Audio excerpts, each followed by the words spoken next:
Hey, welcome back. Welcome back. My name is Jody Scholes, and I'm your instructor for the MBLEx review class. And I'm just so pleased to be able to be with you today, whether you're watching live or you're watching later. This class is one of my favorites. It's called Navigating the Body. And this is when a lot of light bulbs go off for our participants, for the students, for the future licensed massage therapists. A lot of light bulbs go off because this is stuff that you may have forgotten that you know. So today in class, we are going to go through a specific part of the MBLEx procedure. We're going to go through the application procedure. A lot of you already know how to apply, but I'm going to just walk you through it so that you remember certain things about it. Then we're going to slide right into navigating the body. We're going to talk about the different planes of the body. We're going to talk about terms that distinguish the central part from the outside part. We're going to use some terms that you're familiar with, but may not be using every day. In fact, you're probably not using every day. In fact, you're probably not even using in the treatment room once you get licensed, but we need to know them for the test. And then at the last about 10 to 12 minutes of class today, we are going to dissect questions. We're going to dissect questions based on the material that we just reviewed, Navigating the Body. So let's get started. All right, so the MBLEx, the Massage and Bodywork Licensing Exam, is, we learned last week, a computer adapted test. And so it's going to adapt to, if you answer a question correctly, your next question is going to be harder. And if you can answer a question incorrectly, the next question is going to be easier. Here's what's good about that. I just want to remind you what's good about that, because when you're taking the test, it's like, golly, I've never even heard of this. That's okay. That means you're getting to the top of your range on what you know. You're not supposed to know 206 bones of the body. You don't need to know them. But the MBLEx might get you there if you've answered enough anatomy questions correctly. So what's good about when you answer a question correctly, the next one gets harder. Not only is it harder, but it's worth more points. And so you can get to your passing score faster by answering more difficult questions correctly, which is an important part of slowing down. Just slowing down a bit. And even during your practice exams, slowing down just a bit. If you're finishing these practice exams in an hour and 10 minutes, most likely you're going too quickly. And that's okay. Some of the material you know, but if you're not scoring a 70 or better, then we need to just slow it down. That is the easiest way to improve your score. Just slow it down. Read the question. Really understand the question. Really understand the answers. Last week, we covered a question that was asked in the negative. Which of these is not? And those sneak in there sometimes. But you'll be ready for them because we're practicing now. What I wanted to share, and this is just a little recap of what we've talked about the MBLEx, but what I wanted to talk about today is the application process. So the application process involves paying a fee, which is almost $300 now. It's a lot. So we don't want to waste that, right? It's never a waste to have taken. I don't care if you've taken that MBLEx 5 times, it's not a waste. You are learning as you go. You're learning about the process. And the most difficult part of this test is the test.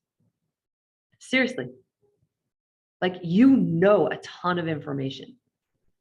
The most difficult part of this process is the test taking. So to be as familiar as you can with the test taking process is a huge advantage. So if you've been through it 4 times, 5 times, God bless you.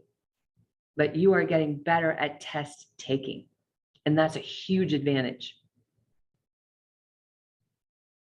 So the application process starts with creating an account at the Federation of State Massage Therapy Boards. So the FS, Federation of State, Federation FSMT, Massage Therapy B Boards, Federation of State Massage Therapy Boards. So their website is fsmtb.org. You're going to create an account and you're going to make your application. You're going to file, just like you register an account, you're going to just put on all your details and then you're going to pay right then and there. What that does is it starts a process, a 3 to 5 day process when you are going to be emailed an authorization to test. So you're going to get an email that is the AAT. Oh, excuse me, the ATT, like AT&T, authorization to test. From the time you receive that email, whether you receive it or not, whether you open it or not, from the time you get that authorization to test, you have 90 days. You have 90 days to schedule your exam. What this has said is that you are qualified to take this test, and now you are registered to take the test, but you still have to make an appointment. So the Pearson VUE Testing Center is where you will be taking the MBLEx. It's a testing center. And you will contact the testing center either nearest to you or that is most convenient for you, that has the day and the time you want to take the test. And the day and the time are actually significant when you schedule. When do you take your best tests? Is it in the morning? Is it in the afternoon? Would you want to do this right after work? Probably not. Would you want to do this on a day that you're fresh, well rested? Yes. So setting yourself up for success right from the time you register. Then, once you've picked the day, the time, and the location, you're going to set your test date up. And then sometime before your test date, you're going to drive to the Pearson VUE Testing Center, especially if you've never been there. Drive on the day and time that you're scheduled to be there. If you schedule on a Tuesday at 10 a.m., you know you need to be there at 9:30 because you have to be there half an hour early. If you're not there half an hour early, they may not let you test. In fact, they're probably not going to let you test. So plan on being there 45 minutes early and sit in the parking lot for 5 minutes and breathe. But go ahead and drive over to the Pearson VUE Testing Center. Find your parking place, a parking place. And you know what you're going to do while you're there? You're going to imagine yourself walking in. And you know what else you're going to do? You're going to imagine yourself walking out. Walking out. Yeah. With a passing score in your hand. You're going to imagine it. You're going to feel the feeling. Seeing yourself walking out of that door, feeling the feeling. Who am I going to call? Who am I going to text? Who am I going to tell? How am I going to celebrate? You're going to sit in that parking lot early and imagine your success. Because our imagination is super positive. Our imagination, what we clearly imagine, we create. Help yourself with this little exercise. Not only get there and understand traffic and understand where you're going to park, understand how to get in, that's all logistics, right? That's good. But the imagination is super powerful. What kind of like little happy dance are you going to do when you pass? Are you going to drop the mic? Me, I took a little video after I passed because I was like, oh my goodness, you guys, that was so hard. Serious. It's not an easy test for anybody. So you're not alone. Look, I've been an instructor for over 10 years and it wasn't an easy test for me.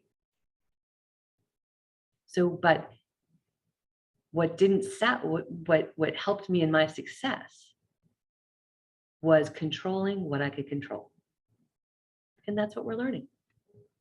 It's not just about your knowledge, although we're going to transition now into knowledge, reviewing of terms, navigating the body, but controlling what you can control and preparing as well as you can prepare ahead of time, not just with knowledge, but with these logistical details by registering, by budgeting for the 300 bucks.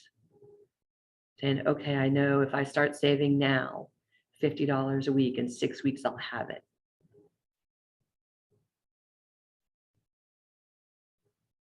All right. Those are some helpful hints.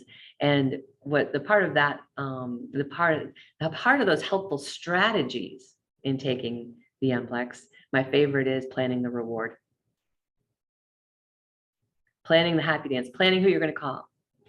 Heck, if you don't hit me up on Facebook or by text, be like, done, did it, bang. That's some of my favorite moments of teaching is the virtual high five. That it's like, yeah, go get them. Go start being, making your difference in the world through being a licensed massage therapist. Follow the song of your heart. All right, I'll get off my soapbox. And you ready to start some learning? Yeah. All right, let's do this thing. So we're going into navigating the body. And this might blow your hair back a little bit, but that's okay. We're going to start here. And welcome. Welcome back. Welcome to Navigating the Body. And the images you're about to see are used with permission from and with great gratitude to the book Trail Guide to the Body. So I'm very grateful. Thank you very much to them for letting me use these images. So let's remember some of the regions of the body. And you'll probably be able to see my cursor. We're going to start on the left-hand side and move to the right. So regions of the body, what they're called. So we've got the cranial region. So the cranial refers to the cranium, right? The skull is the cranium. Then we move down, if we're following here, we're going to move to what's called the cervical region. You may have heard of the cervical spine. That's the spine. The cervical vertebrae are the vertebrae in the neck. Jot down on a piece of paper how many cervical vertebrae are there. And we'll come back to that in a minute. Jot that down. Circle the number so you know to come back to it. All right. And acromial. Acromial. What's that? Well, you may remember the acromion process. Acromial region of the body refers to the shoulder region of the body. So we're right here in the acromial region. Speaking of shoulder, we drop back to the scapular region. And on your piece of paper, I'd like you to write down, what is the common name for the scapula? The scapula has a common name that most people would call it. We'll come back to that. So the scapular region is this region right here. The scapula has a common name. And let's see, we must do the clavicle. Well, I'll use the example of the clavicle. The clavicle's common name is the collarbone. The scapula has a common name as well. Okay. The thoracic region is the mid-back. And the thoracic region, all of these vertebrae attach to a rib. So all of these vertebrae in the thoracic region attach to a rib. Then we move down to the lumbar region. The lumbar is the lower back region. Right at the bottom of the lumbar is the sacral region. And these are named after the lumbar vertebrae, the sacrum. The sacrum is that triangular bone at the bottom of the spine. So the sacral region has to do with this sacrum, the bone, the sacrum. And then we have a generalized region called the pelvic region. It's also sometimes called the pelvic basin. The pelvic basin is because it's like a big pot. It's almost like, well, a basin is like a great big bowl. Sometimes you hear about the people going skiing in something like the basins of Nevada or basins of Montana, the basins of Colorado. But the pelvic basin is a big old bowl. That's another name for the pelvic region. Let's move across the body here to the wrist. And the wrist is called the carpal region. And that is named for the carpal bones. The carpal bones that occur right here in the wrist. You may have heard of carpal tunnel syndrome. That's the carpal region. Now we've got something here that says the dorsal. And you're seeing, we're going to see dorsal twice. In this case, it's the top of the hand. So the top of the hand, and an easy way to remember that, if you know this, have you ever like looked at a dolphin and they've got that pointy thing on their back? So you see dolphins going by, and sometimes people think they're sharks, but they've got kind of a more rounded fin on the top. That's called a dorsal fin on a dolphin. So that's one way to remember that it's the top of the hand. So it's almost like if you had a fish, it's the dorsal part of the hand. Same thing for the foot, top of the foot, but we'll see that again in a minute. And then a digital region has to do with just the digits of your finger. Very rarely hear digital region, but these fingers are sometimes known as digits as well. And we sink down here into the gluteal region. And it is called the gluteal region because it's the glutes, glute minimus, medius, and maximus in this gluteal region. In this gluteal region, we also have the piriformis. And we'll see that on another lesson, but the gluteal region is the region of the glutes. Here's a funny word, the popliteal. Popliteal is simply the back of the knee. Popliteal. So sometimes you hear knees pop, but this is the posterior popliteal. So, and you may remember, I'm going to just jump over to the front of the knee, which is over here on the right side. And the front of the knee is called the patella. The patellar region. What is the patella? On your piece of paper, write down the common name of the patella. Write down the common name of the patella. All right, let's move over here to our female figure. We've got the facial region, the mandibular region that has to do with the mandible or the jawbone. And here's a fun word, supraclavicular. Supra, like Superman, supra, upper, right? So the clavicle is the collarbone, right here, we see that. That's the clavicle or the collarbone. And this region here, just if we look at it just and dissect the word, supraclavicle. Supraclavicle, so just above the clavicle region. And here we have the pectoralis or the pectoral region. And we want to be careful when we're working in the pectoral region. We're not working on breast tissue. We're working in the pectoral region. And that's the muscle called the pectoralis. So it's below the collarbone, but above the breast tissue. All right, here's the axillary region. Axillary is the armpit. Fancy name for the armpit, axillary. And then now we can remember that with Axe deodorant, right? That Axe deodorant, axillary. The brachial region has to do with the brachial plexus in here. Sounds like lungs, but it's not.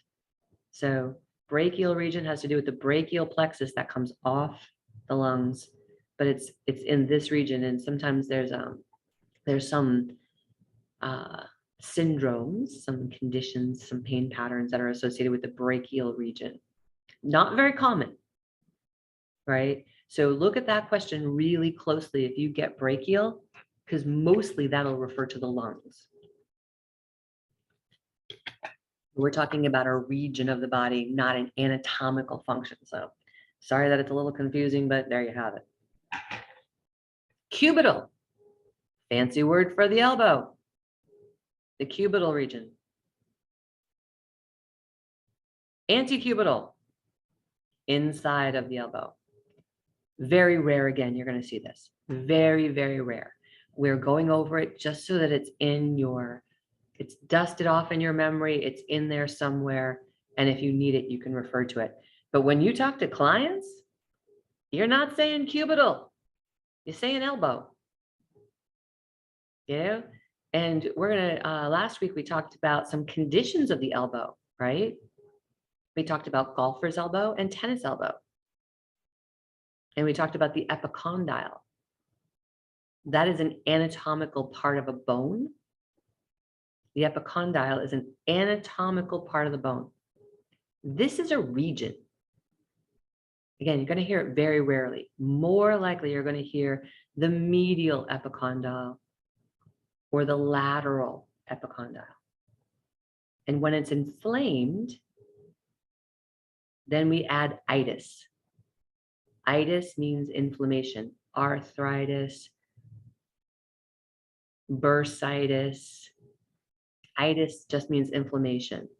So lateral epicondylitis, medial epicondylitis. Just a quick review there. All right. The abdominal region, back to regions. The belly. Oh, the belly is called the abdominal region.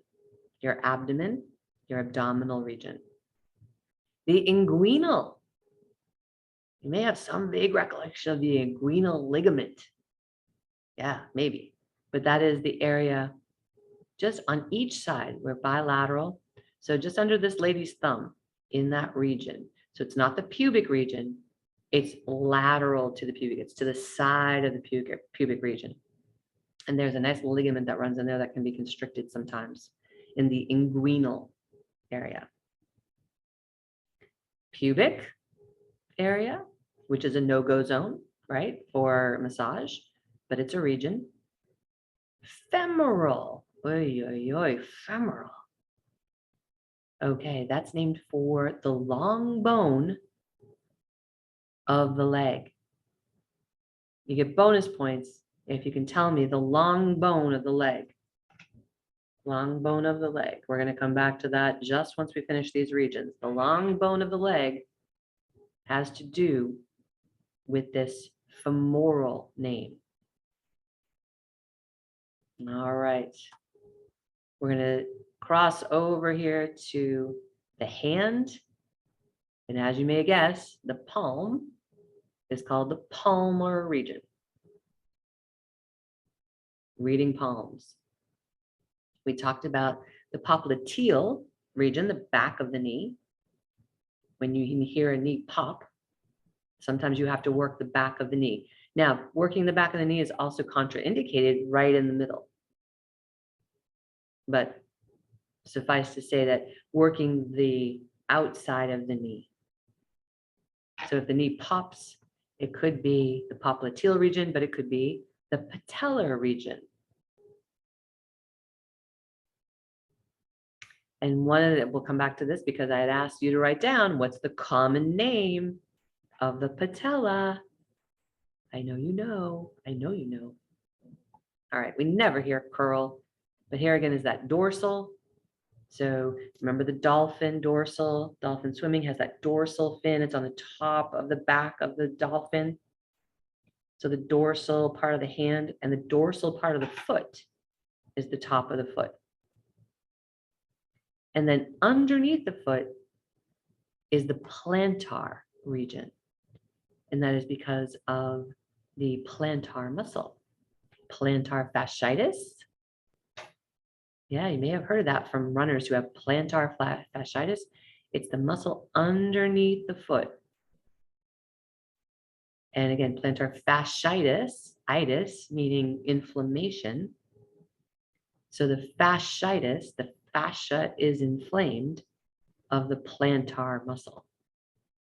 Woo! That was a lot, huh? All right, let's answer those questions. We came up here to cervical.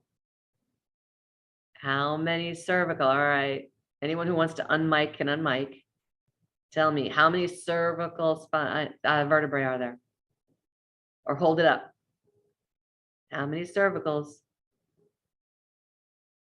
Okay. There's actually 7. Boom. And the reason I ask this, oh, I see. Oh, you're not alone. 555. Okay. Yep.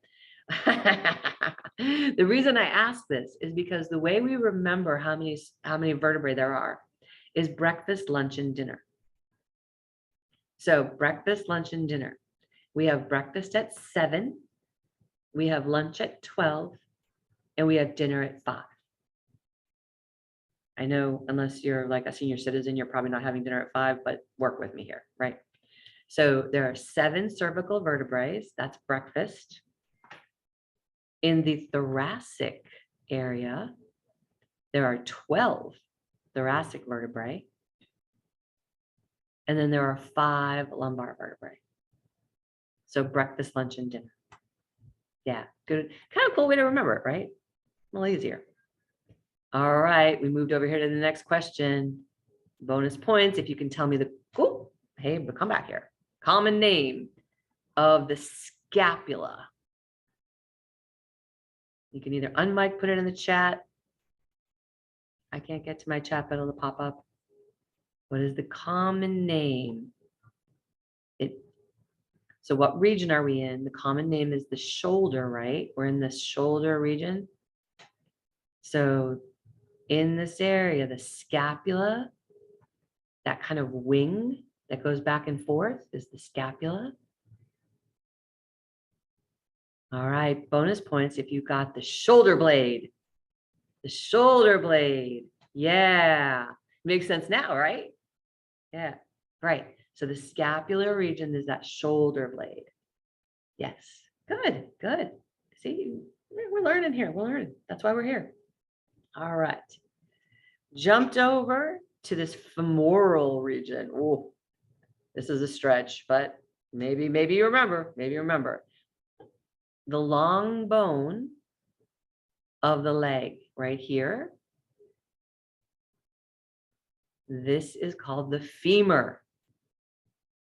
The femur is the long bone of the leg right here, and the thigh bone, the common thigh bone. That's why this is called the femoral region for the femur. And that was our last bonus question, right? Oh, no, we got one more. Okay. Patella. What's the common name of the patella? Oh, we got it. Yes, it is. Excellent work there, Mr. Jordan. It is the kneecap. Yes, exactly. The patella is called the kneecap. And that's what we're going to talk about when we're in conversation with our clients. We're not going to say, oh, your scapular region or your patellar region is tight. No, we're going to say the shoulder blade. We're going to say the kneecap. We're going to use common terms. But for the test, we do need to know these anatomically based regions of the body. All right, let's move on. Good work. It's a lot. There's a lot of regions. So good work. All right. So now we're going to move into the planes. Okay, we're going to start with the early one, the easier ones. So the directions and positions, these might look a little familiar. So directions and positions, we've got superior and inferior. They go together. And in image 1.5 right here, I don't know if you can see the 1.5, but the dude standing in the box or in the gym shorts. We've got superior up. So at least that makes sense, right? Superior. If you have a superior car, it's the luxury is a little up, right? If you have an inferior vehicle, it's down. It's a little bit below average. So superior is above. So in this case, the example we're using is the shoulder is superior and the knee is inferior. And we have to use that in context, right? So the shoulder is superior to what? Superior to the knee. And the knee is inferior to what? Shoulder. So superior and inferior. And another way to say that is cranial and caudal, but we usually don't use those type of words for directions or positions. Very, very rarely. But like we said, the cranial region, that's at the top. And so we're going to move away from, because superior and inferior by far are the most common ways to describe something that is above or below. So we're going to say the cranium is superior to the belly button. In this picture, they're calling the belly button the fancy word, which is the umbilicus. But you may have heard of the umbilical cord. That's the cord that attaches a baby to its mama, the umbilical cord. So the umbilicus region. So we're just there saying that the cranium, the head, is superior to the belly button. The knee is inferior to the belly button. Superior, inferior. So usually it makes sense. All right, but let's look at those planes of movement. And so planes of movement are used to describe a certain kind of movement or a certain position of the body. So let's look at the bottom one, transverse first. Transverse is if you cut the body in half, right through the belly button. That's the transverse plane. It's flat. And to me, somehow it just means like a flat field. If you had to run across a flat field, you'd be transversing that field. I don't know, maybe I'm making that up, but to me, that's what I think about, that flat field. So the middle one, the frontal plane, cuts the body in half again, but the front to the back. Right? So the frontal plane goes straight down the middle of the body, creating a frontal plane, creating the front and the back.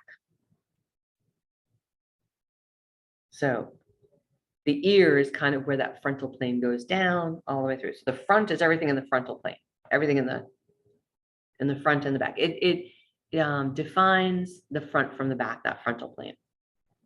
Now, sagittal divides the body again, but this time straight down through the nose. And I like to think of sagittal because it sounds like saddle.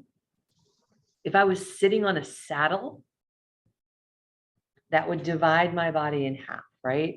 If the saddle were to make a plane, make a wall that came up straight through my body, or a piece of glass that came up to separate one half from the other, that saddle would separate my left from my right, the sagittal plane.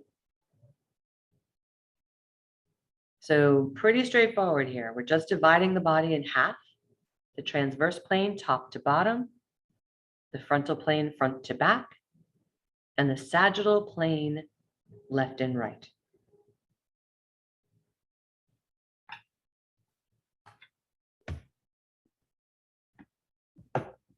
All right, we've got time for a couple more. All right, let's do just a couple more. So that frontal plane divides the body for the front from the back, but in anatomical terms, we don't say front and back. we say posterior and anterior. That anterior is in the front. Posterior is in the back. Anterior, front, posterior, back. And then moving to image 1.8 over here with the dude, the shirtless dude cut in half. We're going to review that midline of the body. Remember that sagittal, or whatever, the sagittal plane is the midline of the body. Mhm. Then we're going to go, if anything is closer, whatever's closer to the midline of the body, that's medial. If it's on the outside, if it's farther away from the midline of the body, that's going to be lateral. You know, in football, they make a lateral move. They go around the outside, they go to the side, the lateral view. Sometimes a quarterback will toss the football and he'll lateral it. It's to the side. So medial, closer to the midline of the body. Medial is closer to that midline of the body. And then lateral to the sides, away from the midline of the body. And that is the rule on lateral and medial. It always starts with the midline of the body. We have to say, boom, where's the midline? Okay, what's medial, what's lateral? And it gives you clues, and sometimes questions give you clues by using medial and lateral. Just remember, you always start from the midline of the body. Yeah. All right. And this bottom half of this picture, you'll see the word superficial and deep. Superficial is lighter. It's on the top. It's above. So sometimes what is superficial, what is above?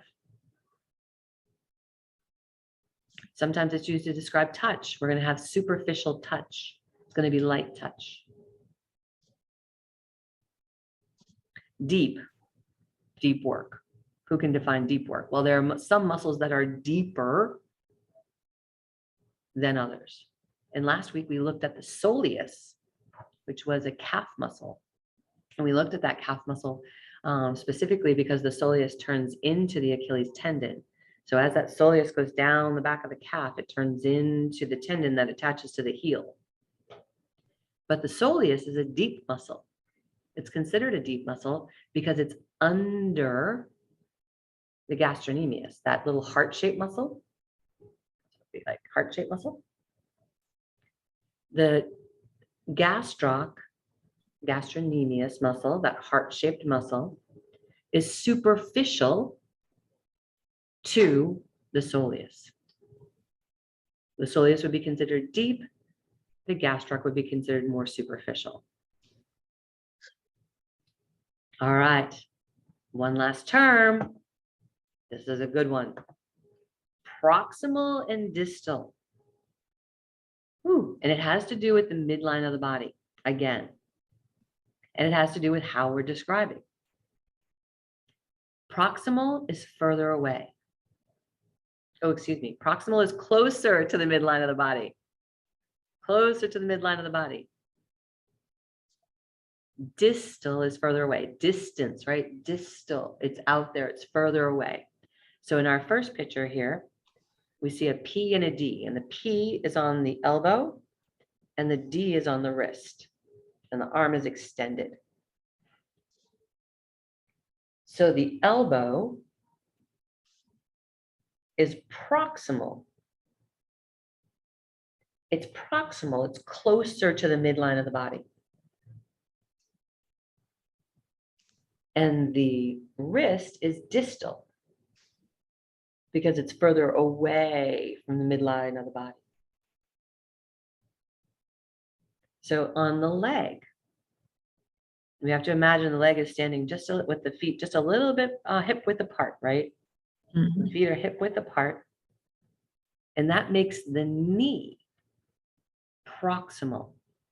Knee is closer to the midline of the body, and that makes the ankle distal, further away from the midline of the body. So proximal and distal.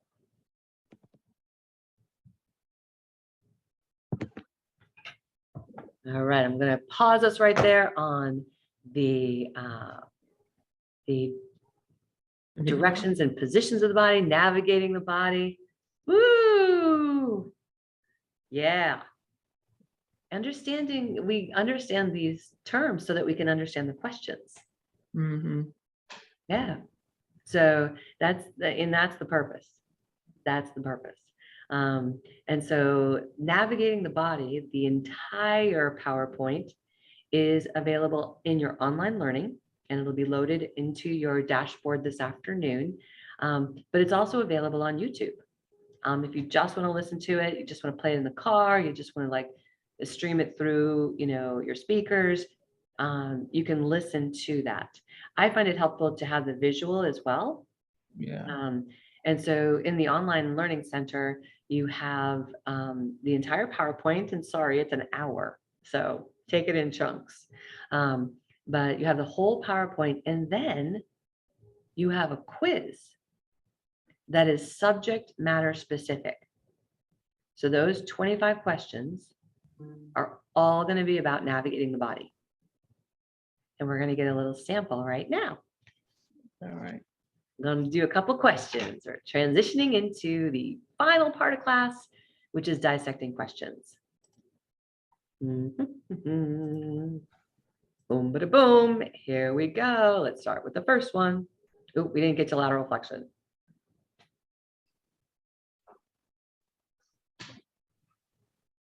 All right, let's take a look at this question because there is a video I want to show around this question. And we didn't talk about supination, pronation, rotation, dorsiflexion, all those stuff. But we did talk about a lot of the anatomical terms you'll need to figure this question out. So let's just dissect this question. What movement takes place when the radius crosses over the ulna, turning the palm down? So dissecting the question. Radius, ulna, palm. All right, where are we talking about? We're talking about the leg, we're talking about the arm, we're talking about the spine. What are we talking about? Got a palm, right? Yeah. So we're going to turn that palm down, right? So are we talking about, sounds like we're talking about the arm, right? Mm-hmm. Yeah.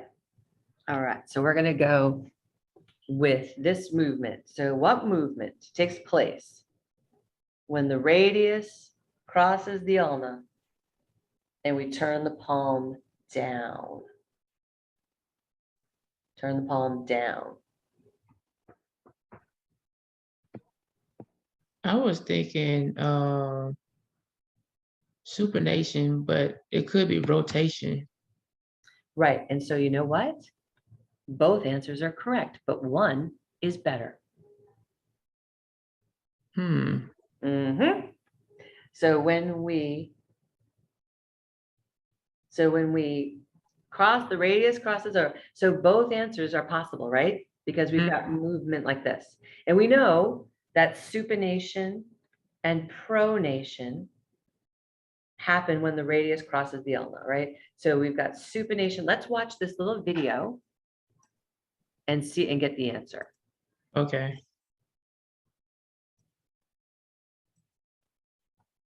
Not that little video. All right. Can you see a hand or no? I did. I see the hand. Okay, good.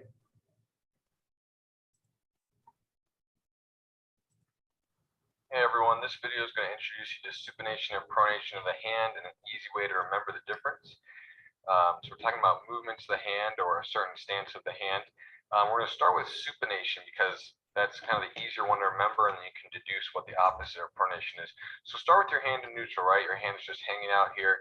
Supination is, you imagine you're going to eat soup with a spoon, and so you're going to supinate your hand. That's It sounds funny, but that's the easiest way to remember.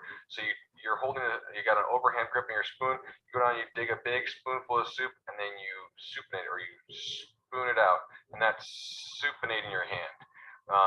So then conversely, pronation of the hand is your pronating or opposite, going opposite of that supination. You're turning your hand down so your palm is facing down. So supination, you are turning it so your palm is facing upwards. Pronation, you are turning your hands so your palm faces downwards. This would be a pronated hand, and this would be a supinated hand.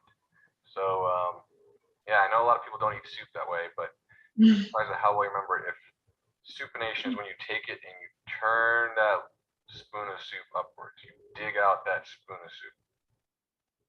Supination, pronation.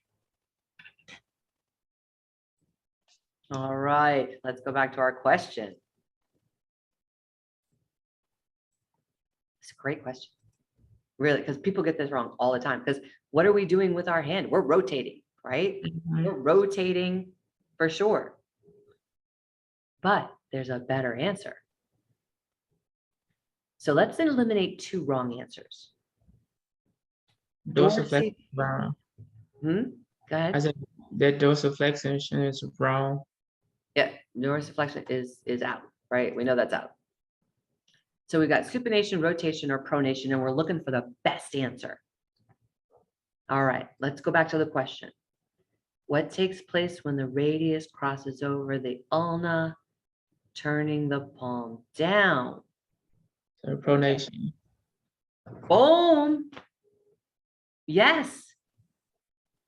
You knew that like for sure. You sounded so confident.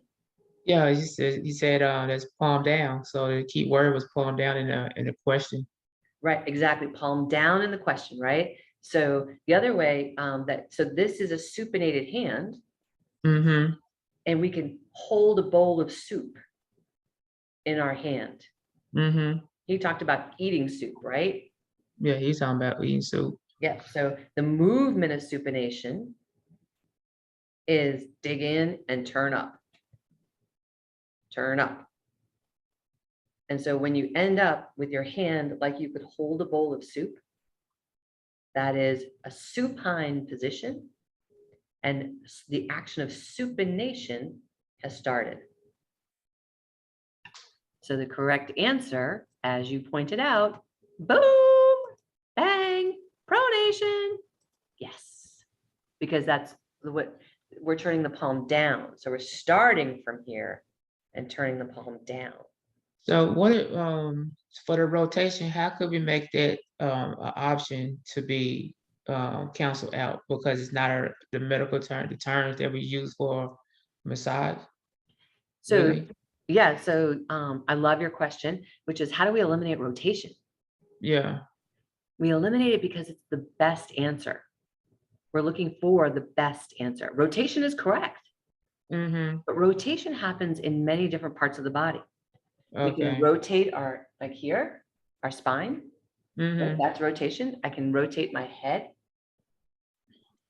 right? I can rotate my arms. I can rotate my wrists, but there's better descriptions. Okay. So rotation is a bigger movement. It's a generalized movement. It Mhm. happens in different parts of the body. Yeah, we're rotating, but that's not the best answer, Okay. you know? So, yeah, so rotation of the spine, rotation of the head. I mean, I could call this rotation of the wrist, but in the lecture, in the PowerPoint, you're going to learn this is circumvention. I mean, I could call this rotation at the shoulder joint, but it's circumduction. So you're going to be able to see that in the actual full PowerPoint. So we get down more to the nitty gritty Mm-hmm. in the question. So the reason we can eliminate rotation is definitely in the mix until we look at the other answers. Okay. If the other answers were like plantar flexion or lateral flexion, like that took us away from the arm, then we'd be like, no, that's not right. Okay. Yeah. So that's why we gotta do our best to eliminate 2 wrong answers. Sometimes we can only eliminate 1, but we get to our best answer. And that's why we have to think, oh my gosh, all 3 of these could be right. Mm-hmm. We dig down to the best answer. All right. All right. That's all I'm gonna tax your brain with today. Right. As I was looking at it, I have remembered in class when they talking about the supinate that they said since it says super, it could be like saying what's up. So when you're saying what's up, that means you turn your hand up. What's So up? that's kind of easier to think about a soup because it's definitely I'm not gonna remember no soup, but I can Okay. remember somebody saying what's up. What's up? So turn it up, and then you Bingo. palm it up. Excellent. Yes. That's perfect. And that's what's beautiful about coming together in class like this. Mm-hmm. Like I haven't heard that example. That's an awesome example. I'm gonna totally steal it. What's up? You know, like Mm-hmm. you're here. And so that's the Yeah. supinated position. Absolutely. Good. All right. Yeah. All right. So I'm going to wrap up the recording. I'm going to say goodbye to those people who are listening to the recording. Thank you so much for being here. My name again is Jody Scholes. There's lots of other YouTube videos on this material. If you're preparing for the MBLEx, jump in, go ahead, listen to those videos. They're all free. But if you want to really dig deeper, then we join a live class. We get into the online learning center, and we take some practice exams and some quizzes. That's where we really, that's where the tire hits the road, man. That's where it gets real, is by actually practicing those questions. So thank you for being here.